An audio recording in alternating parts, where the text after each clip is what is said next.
Good morning. I have to like do it from back here. Oh, because that's what happens.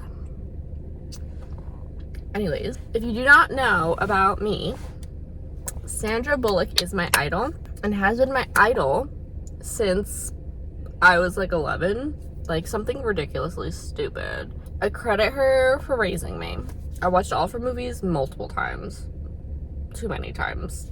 And one of those movies is Practical Magic. If you don't know what Practical Magic is, it's basically about two sisters in the town of Salem who have been outcast their entire lives because they're witches, and they live with their aunts, and their aunts are witches, and they're known in town to be witches. And everybody kind of hates them until they need love advice or love interference. And then their aunts are their best friends, slash they like sneak in the middle of the dark in their back patio, and they're like, hey, I need help. You know, that's basically what it's about. And it's just about them like finding love, even though they know that any man who falls in love with them is cursed to die. And it's just about the misadventures of these two women, and the two women are played by Sandra Bullock and Nicole Kidman, and just an amazing movie by far. And I grew up watching this movie. I watch this movie every year on Halloween. I've seen this movie so many times. I've never read the book. So this is Practical Magic by Alice Hoffman. This is the book that the movie was originally based off of. This was published in 1995.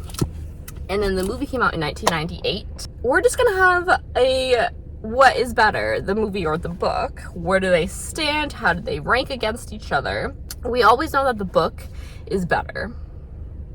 But is it always? No, it's not. I am going to put this book movie adaptation collection to the test, and I will let you know. There are also, like, there's a prequel and maybe another book in the series, I don't know, that she wrote. So, maybe another book maybe in another,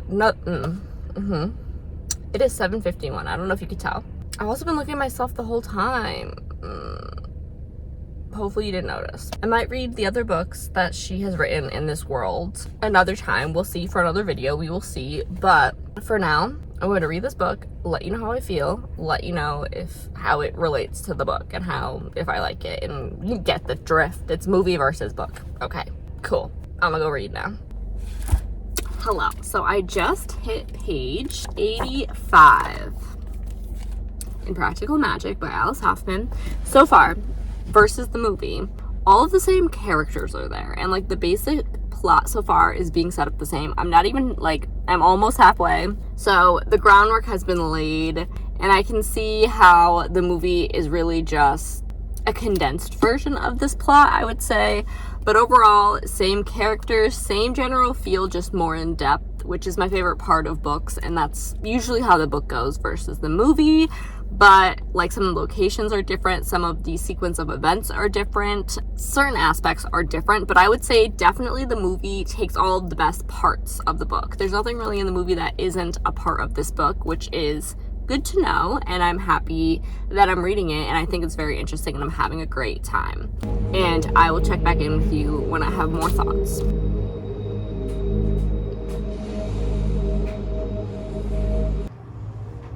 Okay, I just finished Practical Magic by Alice Hoffman.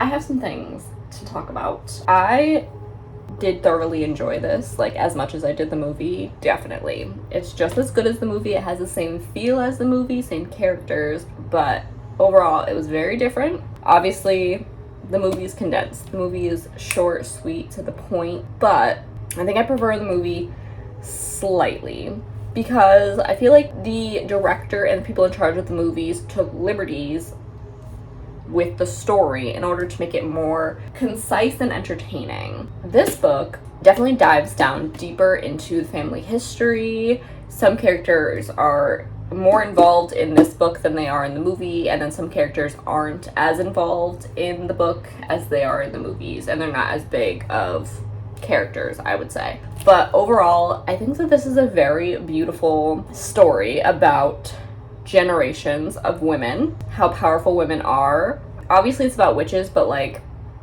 but overall, I highly suggest the book if you like the movie. I do not think it's boring to read this book if you already know the things that happen in the movie. I think it's well worth the read, even if you are a fan of the movie and you've watched it a million times like me. It's definitely different enough that it's entertaining to read, and you definitely get more insights into the characters and their relationships. The characters are a lot more toxic, I would say, in this movie, but in a realistic way. Like, they make really poor decisions that the average person would probably make, and I just really appreciated the book, and I want to buy this book for myself to add to my library, because this I got from my public library. But overall, I think that this is beautiful and fun, and I enjoyed it. It's only like 244 pages. It's not a big book. It's really fun, easy autumn vibes, and I highly recommend. I gave it 5 out of 5 stars. So that was part 1 of my book versus the movie